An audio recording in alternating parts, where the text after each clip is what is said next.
Hello guys, এই দেখো আমাদের পটল গাছ। কত সুন্দর পটল গাছগুলো বড়ো হয়ে গেছে। পটল বাড়ি এখন কুপানো হচ্ছে।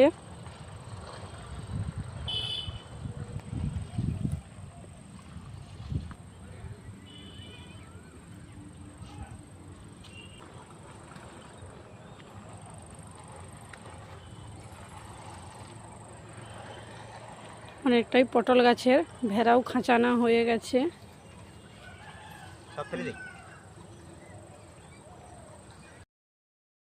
হ্যালো গাইস, এই দেখো আমাদের পটল গাছ। কত সুন্দর পটল গাছগুলো বড়ো হয়ে গেছে। পটল বাড়ি এখন কুপানো হচ্ছে।